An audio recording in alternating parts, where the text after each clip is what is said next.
En los siglos sucesivos a la caída del Imperio Romano de Occidente, el mundo pierde el antiguo orden propio y queda sumido en la incertidumbre.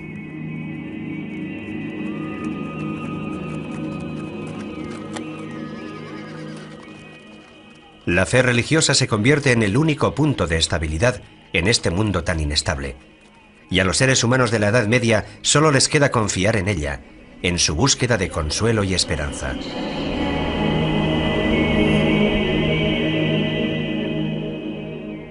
Todo comienza en el año 303, cuando el emperador Constantino legaliza el ejercicio de la fe cristiana y continúa con Teodosio el Grande, que la declara religión de Estado. Es un proceso que a partir de entonces permite a la Iglesia adquirir un papel fundamental en la historia política y cultural europea. Esta gran transformación del Imperio Romano se produce en la famosa fecha del 313, con el llamado Edicto de Milán, que no es sino la confirmación de un edicto anterior, según el cual el cristianismo, tras haber sido parcialmente perseguido por las élites, por algunas élites del Imperio Romano, con Constantino se convierte en la religión del imperio, es decir, pasa a ser una religión legalizada. El cristianismo se extiende a todo el mundo conocido, y poco a poco hasta los reyes y las poblaciones bárbaras se convierten a él.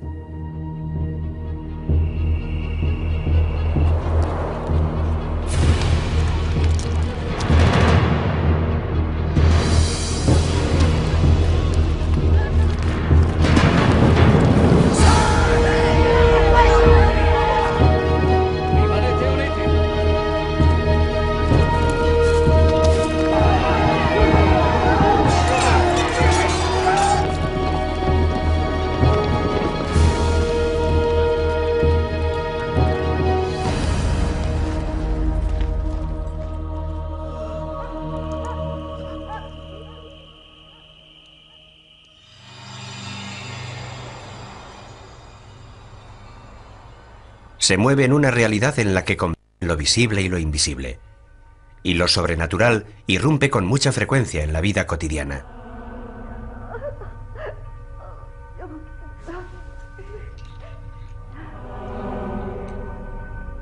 La magia se basa en el principio de que hay una relación concreta entre las cosas que se ven y las que no se ven.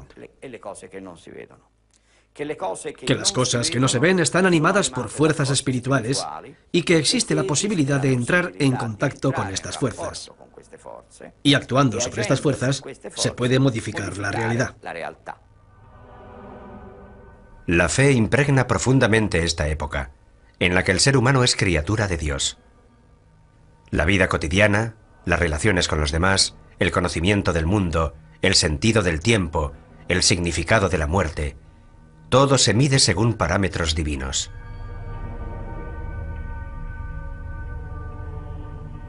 En las zonas rurales se mantienen los rituales propiciatorios y las prácticas animistas, signos de la unión ancestral con la tierra. Resuenan los ecos de cultos paganos que la Iglesia no combate abiertamente, prefiere plasmarlos e incorporarlos a la propia doctrina.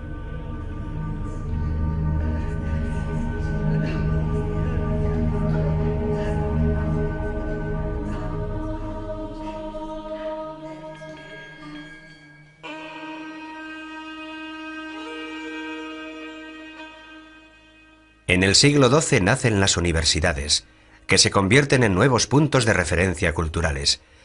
Son frecuentadas por religiosos, pero no solo se dedican al estudio de la teología.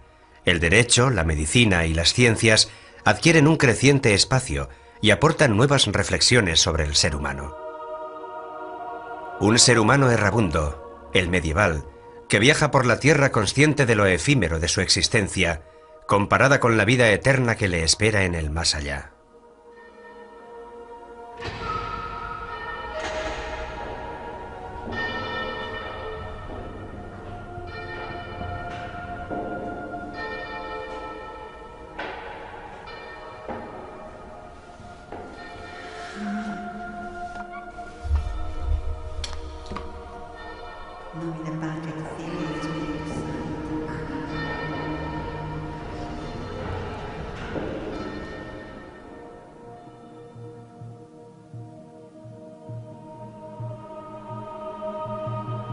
En el largo milenio medieval, todo debería ser inmutable, mientras todo se transforma lentamente.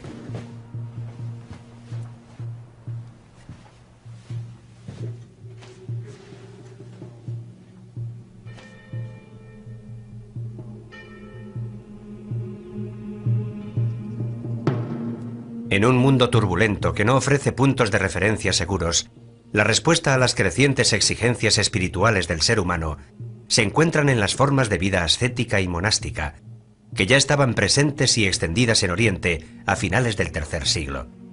Se renuncia al mundo para emprender un camino de perfección, eligiendo una vida eremítica e ingresando en una comunidad religiosa. En el instante en el que el cristianismo pasa a ser religión oficial, corre también el riesgo de convertirse en la religión de las élites. El monacato surge como exigencia de un cristianismo radical, es decir, de un cristianismo que no ha olvidado la espera del retorno del Señor, un cristianismo que no quiere dejarse manipular. Es un cristianismo que encuentra su lugar geográfico en zonas desérticas, pero sobre todo encuentra su zona espiritual en la radicalidad. Un cristianismo que corre el riesgo, como de hecho lo ha corrido, de convertirse en la religión oficial del imperio, más allá de sus aspectos positivos.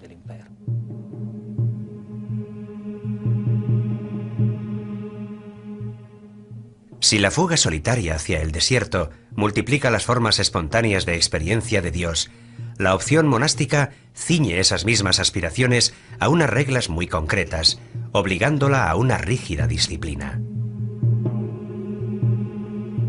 Que nadie se arriesgue a dar o recibir cualquier cosa sin el permiso del abad. Ni piense que tenga nada propio, absolutamente nada, ni un libro, ni un cuaderno o una hoja de papel, ni mucho menos un lápiz, puesto que a los monjes ya no les permiten disponer libremente ni de su propio cuerpo, ni de su propia voluntad.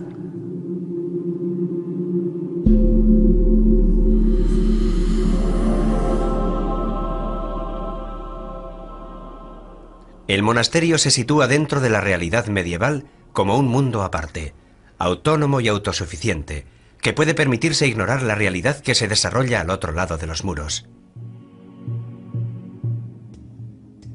Y aquellos que venían para abrazar este estado de vida entregaban todas sus posesiones a los pobres y se conformaban con una túnica remendada. Aquellos que así lo preferían, con cíngulo y calzones, y no queríamos tener nada más.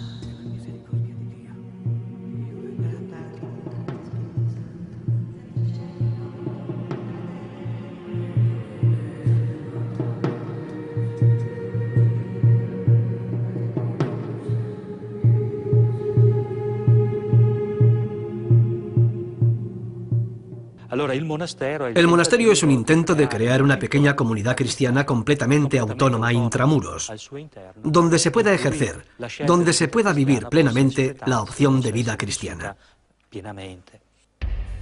La regla más difundida es la formalizada por San Benito de Nursia en la primera mitad del siglo VI.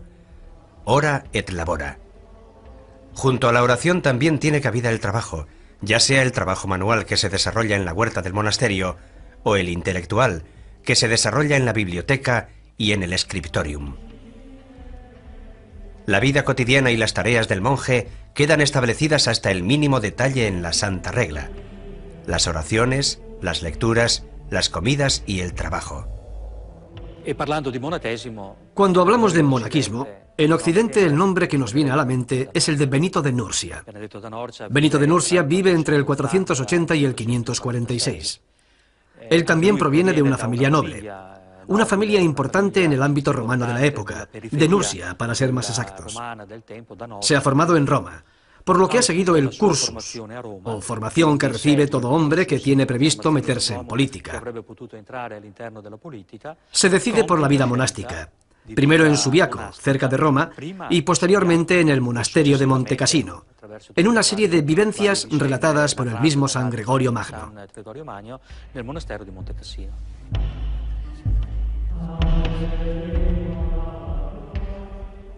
Pero si hubiera alguien tan negligente y holgazán que no quisiera o pudiera leer o estudiar, que le den cualquier tarea que hacer, para que no permanezca ocioso.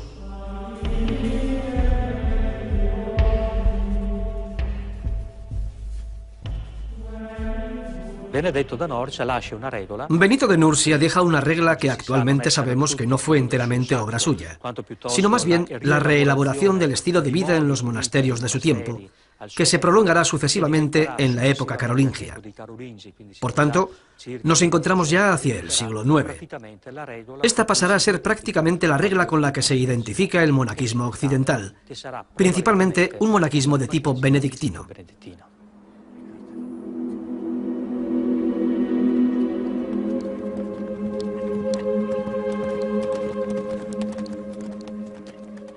¿Cuál era la importancia de la regla de San Benito? ¿Y por qué la regla de San Benito sustituye en el siglo IX a las demás reglas monásticas que imperaban en otros monasterios? Porque la regla de San Benito tiene un equilibrio propio, distribuido en sus 70 capítulos, en los que todo está organizado a través de ese equilibrio que proviene de la tradición y experiencia de las romanitas, de la cultura romana.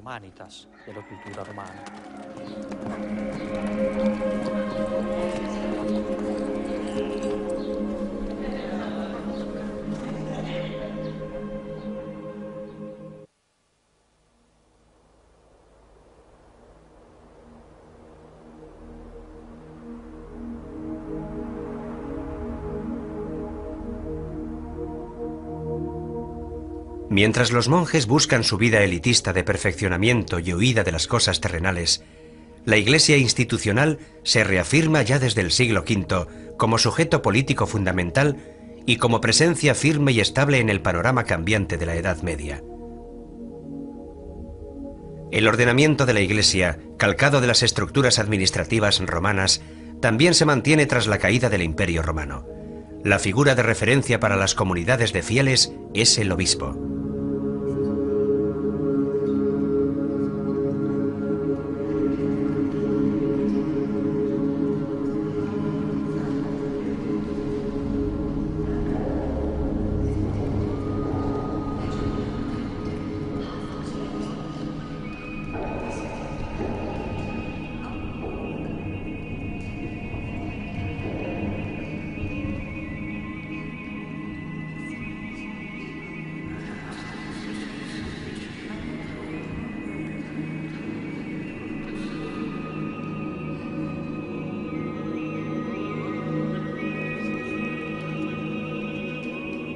El papel del obispo en los primeros siglos de la Edad Media implica algo más que ser el guía espiritual de la comunidad cristiana. Está dotado de poderes civiles y más genéricamente políticos. Duomo, que significa catedral, deriva del latín domus, la casa del obispo, también llamada catedral porque el obispo tiene una cátedra. Es decir, el obispo es el pastor, es el quien enseña la verdad a los cristianos que lo quieren escuchar. Este es el significado etimológico. Desempeña el papel de defensor de la población romana a través de acciones diplomáticas con los representantes de los pueblos invasores y proporciona ayudas concretas gracias al patrimonio eclesiástico acumulado en las décadas anteriores, patrimonio que gestiona con la ayuda de clérigos y personal laico. La diócesis es una parte del pueblo de Dios, encomendada a los cuidados pastorales del obispo, ayudado a su vez por su presbiterio, de modo que, en adhesión al propio pastor y por medio del Evangelio y la Santísima Eucaristía, unida en el Espíritu Santo, constituye una iglesia peculiar, en la que está presente y actúa la Iglesia de Cristo, una, santa, católica y apostólica. En una ciudad medieval resurgida, la catedral se convierte en epicentro de la vida religiosa, pero también en epicentro de un poder frecuentemente político. Recordemos que en la mayor parte de los casos, a menudo los obispos son también condes obispos o príncipes obispos, con todos los conflictos de investidura que ello conlleva, si son primero obispos y después condes, o primero condes y después obispos.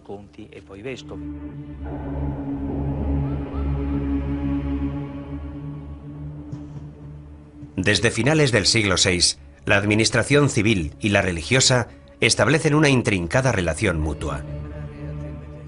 La Iglesia, con sus representantes en el territorio, se convierte en opositor político y psicológico de otras formas de organización social y se erige a sí misma como heredera del desaparecido Imperio Romano. Los obispos, que en muchos casos desempeñan funciones civiles, se distancian progresivamente del papel de hombres de la Iglesia y se unen al rey, al emperador o a los señores locales.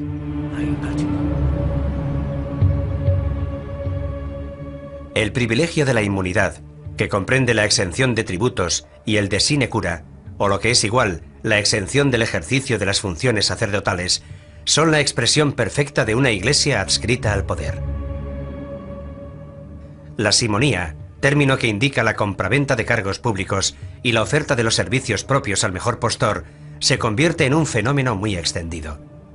Asimismo, el nicolaísmo, es decir, la práctica común de los sacerdotes de casarse, suscita las críticas de aquellos que preferirían que los eclesiásticos volvieran a un estilo de vida y un ejercicio de las funciones espirituales más auténticos.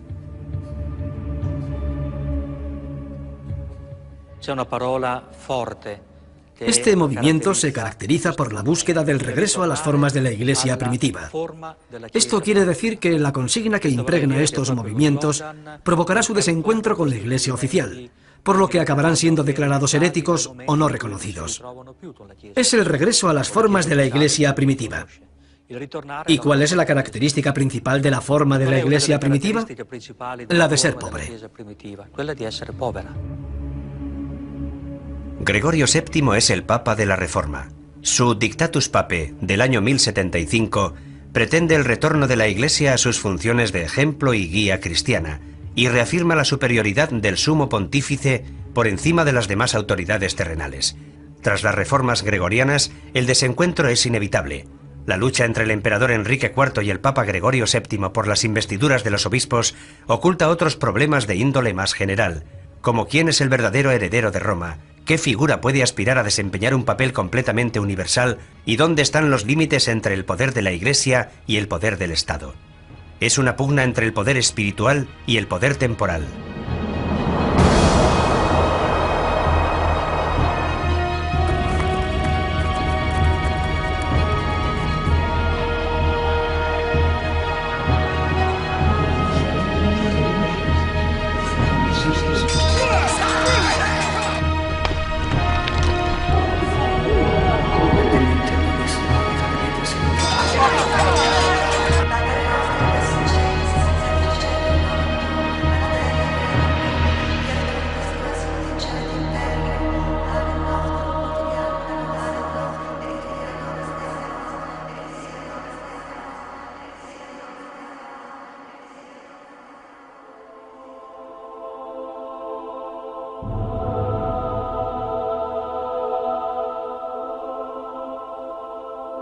En la ciudad, aparte del palacio episcopal, símbolo de la presencia del obispo en el territorio, surge la catedral, lugar sagrado dedicado a las ceremonias religiosas. Desde la lejanía, con sus transeptos y sus torres, se asemeja a una poderosa nave que zarpa hacia un largo viaje. Toda la ciudad puede embarcar sin temor en sus robustos laterales. La catedral, como el campo o el bosque, tiene su ambiente, su aroma, su luz, sus claroscuros, sus sombras. Su rosetón parece el propio sol. Saboreamos su profunda paz. La catedral es la revelación total. El hombre, encerrado en una clase social, en un oficio, desperdigado, agotado por el trabajo cotidiano y por la vida, encuentra allí su sentido de la unidad natural. Encuentra allí el equilibrio y la armonía. La muchedumbre reunida en las grandes celebraciones se siente a sí misma como una unidad viviente. Los fieles son la humanidad. La catedral es el mundo. Y el Espíritu de Dios llena durante un tiempo al hombre y a la creación.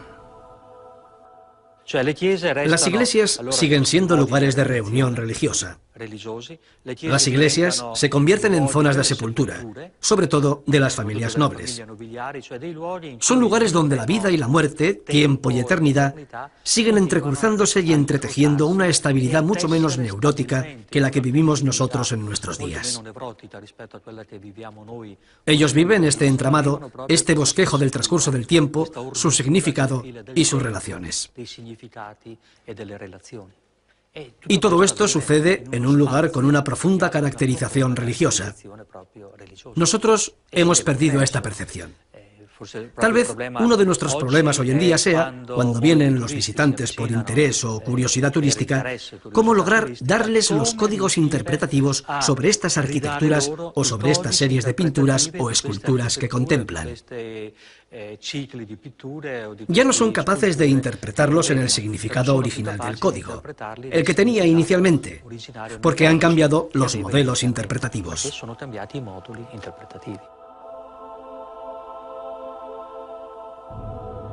El feligrés se implica a través de una serie de sensaciones que impactan sus sentidos. La vista se detiene en el desarrollo de la ceremonia y las decoraciones pictóricas y ornamentales de las paredes. El olfato está estimulado por el olor a incienso. El oído se estremece por las palabras leídas y declamadas en latín, una lengua incomprensible para los fieles, pero también por la música y los cantos.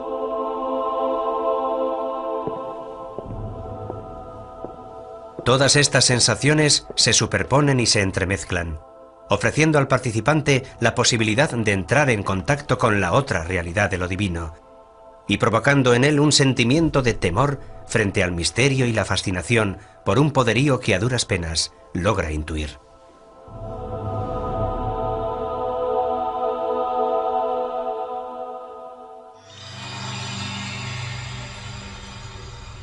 En la Edad Media la catedral es un lugar abierto, donde tiene lugar una amplia serie de momentos colectivos, como las reuniones de las autoridades, las ceremonias de entrega de títulos honoríficos, las asambleas de asociaciones ciudadanas o la recepción de importantes personalidades extranjeras. Fuera de la catedral se extienden espacios abiertos, a menudo los únicos de la ciudad medieval, atrapada en su maraña de callejuelas y angostas vías. En la plaza, lugar de socialización y encuentro, se desarrollan también las grandes predicaciones de los oradores que arengan a la multitud desde un tablado construido para la ocasión. Bajo el pórtico de la iglesia no es infrecuente que se coloquen puestos de notarios, cambistas y mercaderes, con la esperanza de que se vean obligados a ser honrados, dada la cercanía del lugar sagrado.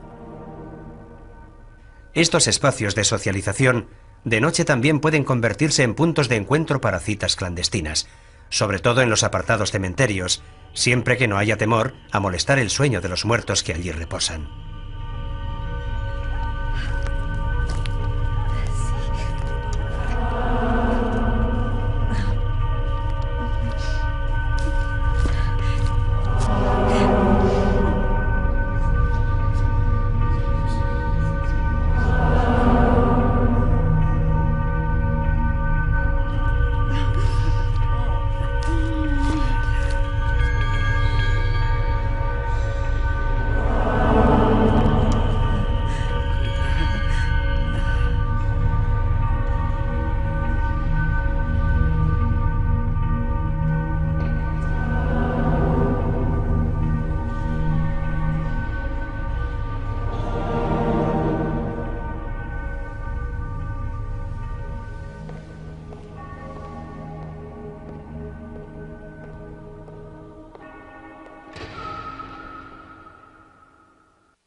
En los siglos XI y XII, en plena experiencia municipal, la religión ya es un fenómeno de masas, ha calado en todas las tareas cotidianas y marca el ritmo de las actividades humanas. La Iglesia es la que determina los días festivos. En festividades como el Carnaval, en la que todo está permitido, se suspende el orden social normal y se da rienda suelta a los impulsos primordiales.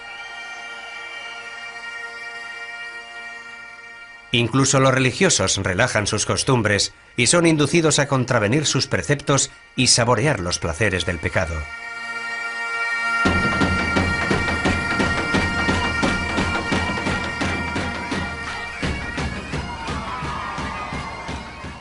El carnaval es la fiesta en la que puede pasar de todo. Y todos están autorizados a transgredir sin atenerse a las consecuencias.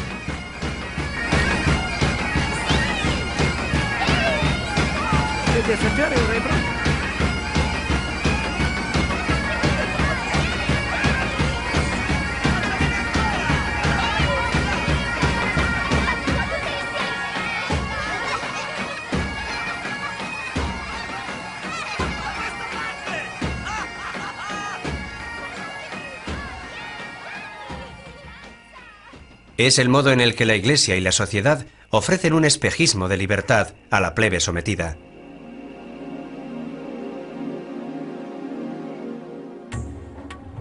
Hay multitud de ocasiones en las que los ciudadanos se reúnen para celebrar la pertenencia a una colectividad cuyo valor se reconoce, de la que cada cual forma parte y en la que se sienten orgullosos de vivir. Una religiosidad civil que se funde con el elemento sagrado, como en el culto hacia el santo patrón y la devoción por sus reliquias. O como en las procesiones, que tienen lugar durante todo el año y constituyen una verdadera estructura festiva en la ciudad.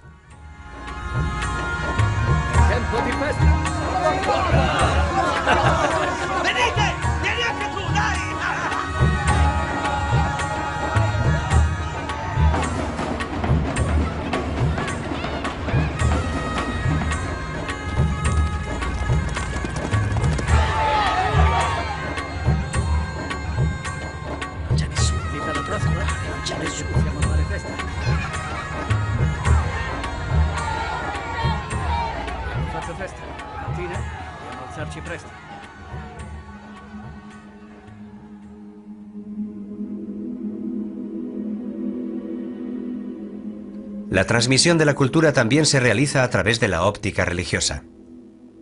Habrá que esperar a los últimos siglos de la Edad Media para la reafirmación de las escuelas laicas. En el siglo XII nacen las universidades, que se convierten en nuevos puntos de referencia culturales. Muy pronto cada universidad se hace famosa al destacar en una materia específica, como Salerno en medicina y París en teología y filosofía.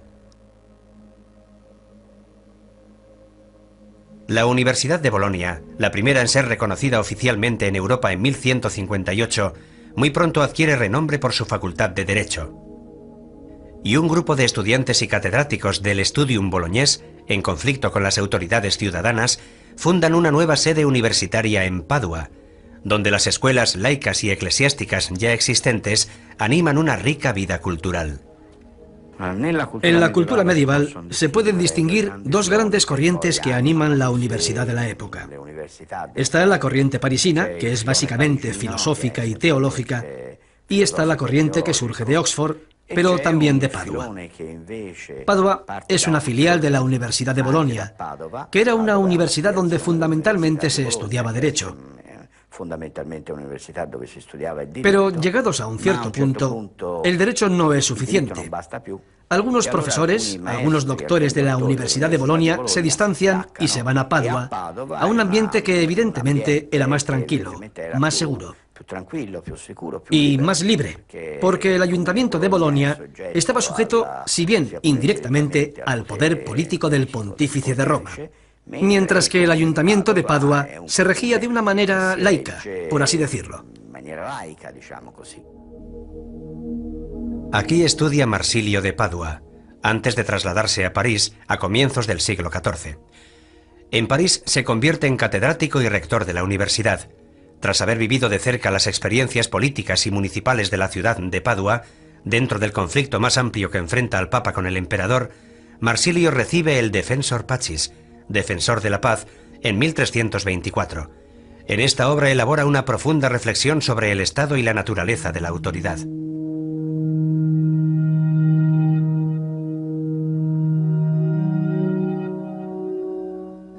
Digamos, por tanto, que el legislador o la causa primigenia y eficiente de la ley es el pueblo. Mediante su elección o voluntad, expresa con palabras en la Asamblea General de los Ciudadanos que ordena que se haga o no se haga una determinada cosa respecto a los actos civiles humanos, bajo la amenaza de un castigo o pena temporal. Bajo la máscara de honradez y decoro, el papado es tan peligroso para el género humano que allá donde no se le ponga freno, causará perjuicios muy graves a la civilización y a la patria.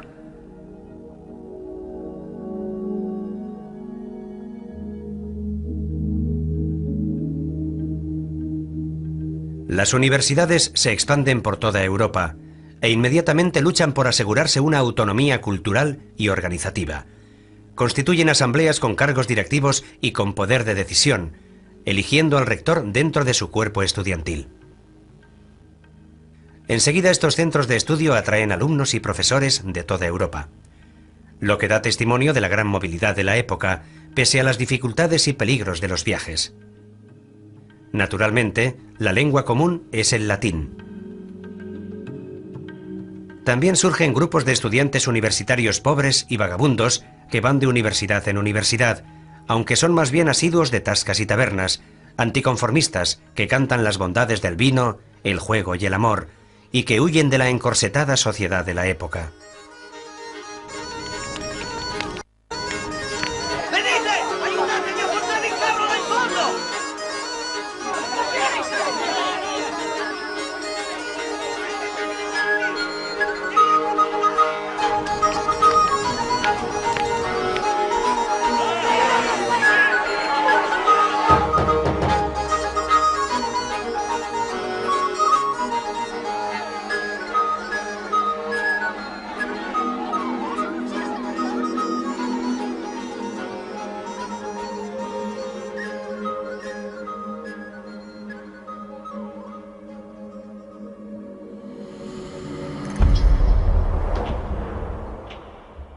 En Padua adquieren un gran valor las disciplinas científicas. En 1307, Pietro d'Abano regresa a esta universidad para enseñar filosofía, astronomía y medicina. Pero antes, su curiosidad intelectual le había llevado a Constantinopla, donde aprendió griego y entró en contacto con las culturas árabe y bizantina, y posteriormente a París, donde siguió desarrollando sus conocimientos. La característica de Pietro d'Abano, que asimiló las enseñanzas de Averroes y por tanto de Aristóteles a través de las fuentes árabes, es que buscó dar un sentido a la naturaleza mediante el uso de la lógica. Naturalmente, esto implica, en primera instancia, la filosofía en relación con la astrología, porque son las estrellas, los cuerpos celestes, los que gobiernan y determinan las cosas materiales de este mundo. Partiendo de la voluntad de observar directamente los fenómenos naturales y buscando una explicación a su funcionamiento, Pietro d'Abano logra sintetizar conjuntamente la astrología y la medicina. La astrología es necesaria para usar los medicamentos en el instante más adecuado, cuando la luna esté atemperada por planetas positivos. En caso contrario, es mejor no intervenir quirúrgicamente.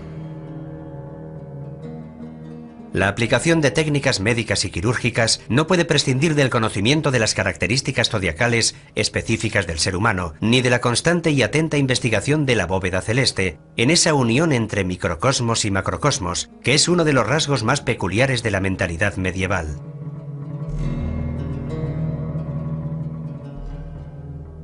Si uno toma un purgante cuando la luna está en conjunción con Júpiter, su eficacia disminuirá.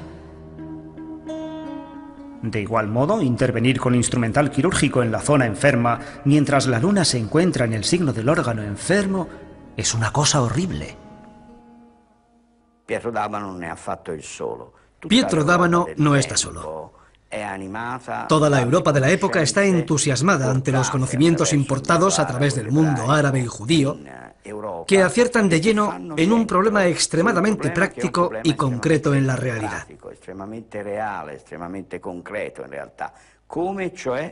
¿Cómo puede el hombre relacionarse con la naturaleza y no limitarse a padecerla, sino a modificarla e influir en ella?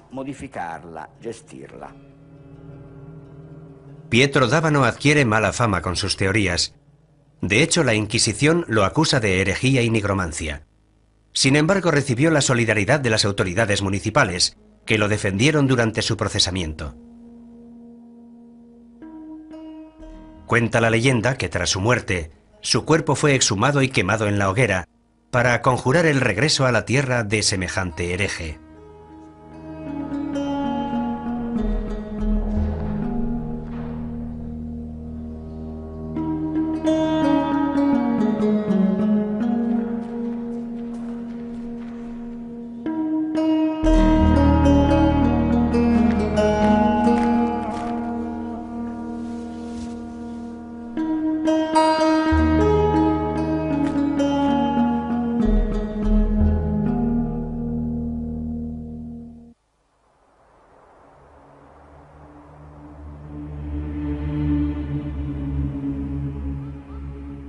En el renacimiento intelectual del siglo XII, Occidente muestra una renovada atención por las prácticas astrológicas, consideradas como una síntesis entre ciencia y magia, y también por la astronomía, que junto con la alquimia alcanza un gran auge en Europa gracias al contacto con la cultura árabe, a pesar de los recelos de las autoridades religiosas, que ven en ellas una peligrosa afinidad con la magia.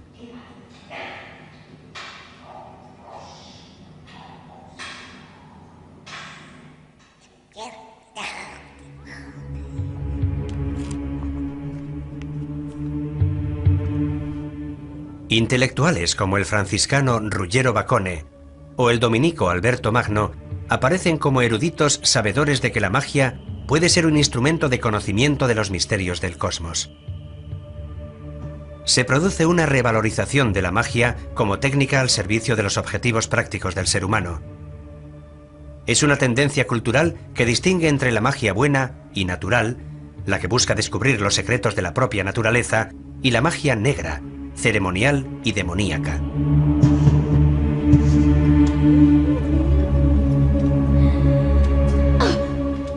Existen ciertas mujeres depravadas que se dirigen a Satanás y se dejan atrapar por engaños y seducciones diabólicas.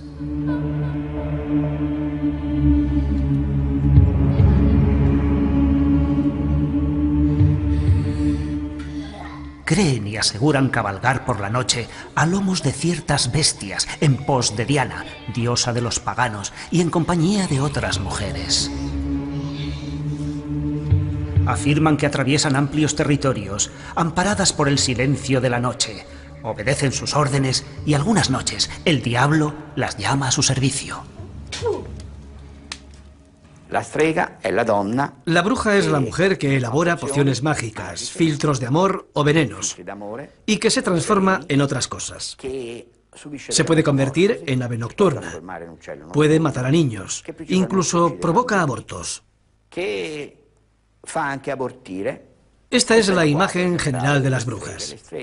Las brujas, cuando eran procesadas por la Inquisición, siempre estaban acusadas de haber matado a niños, de haber robado su manteca para elaborar ungüentos milagrosos, ungüentos mágicos, y también de tomar parte en fiestas nocturnas, diabólicas, lo que nosotros conocemos como aquelarres, y de fornicar con el demonio. Las estructuras mentales paganas persisten agazapadas bajo una adhesión superficial a la nueva religión, en la que la adoración de los santos y sus reliquias mantiene una ancestral relación con lo sagrado, lo arcano, lo desconocido. Pero quiera el cielo que solo sean ellas las que hayan sucumbido a sus falsas creencias, y que no hayan arrastrado a otros muchos a la perdición de sus almas. Tanto es así que muchos se han dejado convencer por estos engaños, y creen que todo aquello es verdad. De este modo se alejan de la verdadera fe y cometen los errores de los paganos. y creen que aparte de nuestro único Dios, existen otros dioses o divinidades.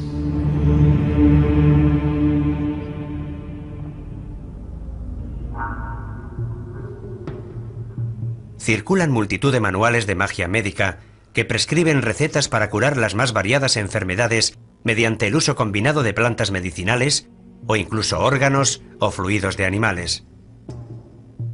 Es evidente que el descubrimiento de su efecto curativo es más bien fruto de una larga experiencia transmitida de generación en generación. Cada cosa, cada ente, cada fuerza es casi una voz no comprendida, una palabra suspendida en el aire, donde cada palabra tiene innumerables ecos y resonancias, donde las estrellas se dirigen a nosotros y se dirigen entre ellas, y se miran y nos miran, y se escuchan y nos escuchan, donde todo el universo es una conversación inmensa, múltiple, diversa, ahora silenciosa, ahora ruidosa, ahora en claves secretas, ahora en un lenguaje abierto. Y en medio está el hombre, admirable ser cambiante, que puede pronunciar cualquier palabra, plasmar cualquier cosa, dibujar cualquier carácter, responder a cualquier invocación, invocar a cualquier dios.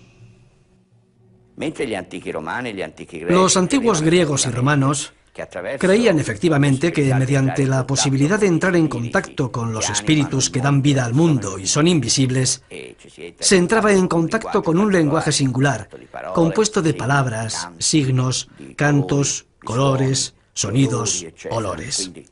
O sea, el ritual mágico.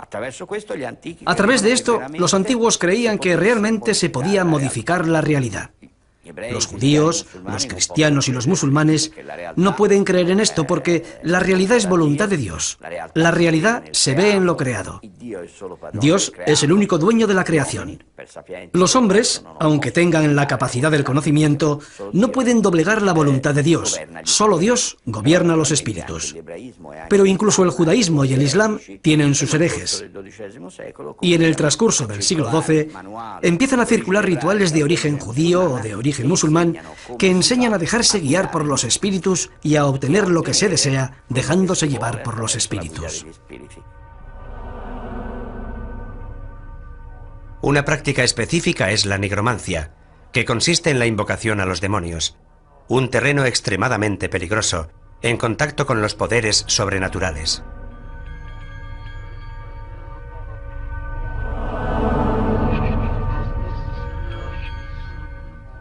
La palabra es un elemento fundamental del ritual mágico. También las oraciones, las bendiciones, los conjuros o los sortilegios, donde también entran en danza personajes de las Sagradas Escrituras. En cambio, los exorcismos ocupan un lugar aparte. Por una parte están codificados por la Iglesia y por otra están ligados a las tradiciones folclóricas. Se realizan para liberar a una persona de la posesión demoníaca. En el nombre y poder de nuestro Señor Jesucristo, sé erradicado de la Iglesia de Dios y de las almas redimidas por la preciada sangre del Cordero de Dios. A partir de ahora, no te atrevas, pérfida serpiente, a engañar al género humano, perseguir la Iglesia de Dios, ni agitar o cribar como el grano a los elegidos de Dios. Te lo ordena el Altísimo al que tú, en tu inmensa soberbia, presumes de ser semejante. En el nombre y poder de nuestro Señor Jesucristo, te exorcizamos, espíritu inmundo, poder satánico, invasión del enemigo infernal, legión, reunión y secta diabólica.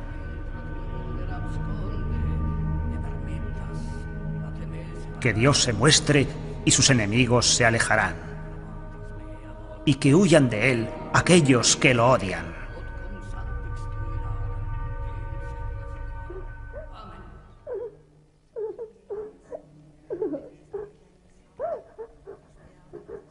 Así como el humo se desvanezcan ellos.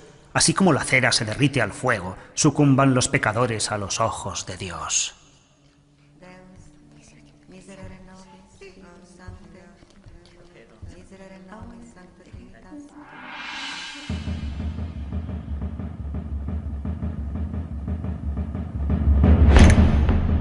A partir del siglo XIV, las autoridades eclesiásticas extienden sus recelos a todo lo que tenga que ver con la esfera de lo mágico.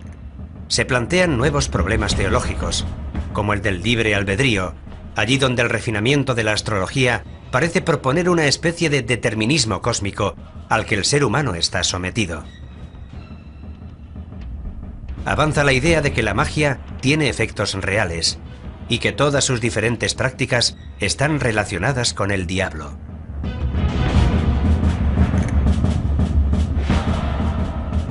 Brujas y herejes se reúnen de noche, generalmente en lugares solitarios, en campos o en montes, en iglesias desacralizadas o en lugares dejados de la mano de Dios.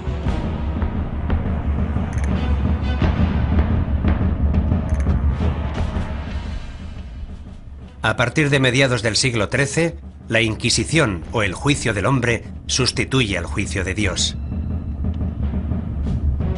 Tras haber renunciado a la fe cristiana, profanado los sacramentos y rendido pleitesía al diablo, todo lugar frecuentado y bien iluminado se torna inhóspito para ellos.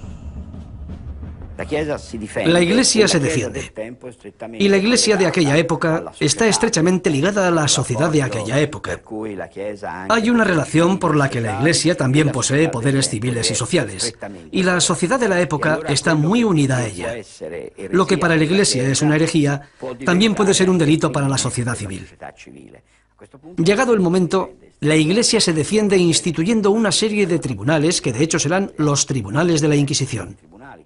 Al principio estos tribunales, que solo deben decidir la heterodoxia o la ortodoxia de los acusados y nada más, están dirigidos por los obispos. Pero entregar a los obispos este poder evidentemente implica aceptar que las diócesis se hagan con una importante autonomía. Este no es el proyecto de la Santa Sede, no es el proyecto de la sede romana. Es entonces, a partir de principios del siglo XIII, con el gran Inocencio III, cuando la Inquisición pasa de ser episcopal a ser pontificia. En 1278, más de 200 cuerpos arden en la arena de Verona. La noche se ilumina de repente con el fuego purificador.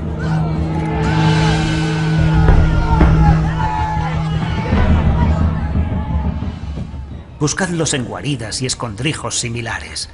Sacadlos de allí y matadlos a todos. Dios reconocerá a los suyos. De este modo caiga el admirable castigo divino.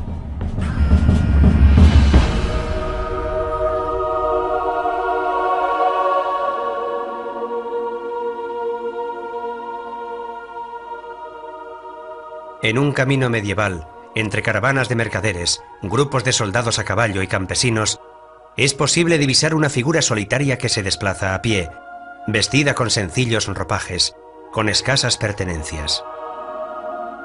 Le mueve el sentimiento de penitencia y devoción, pero también el deseo de ver y descubrir el mundo.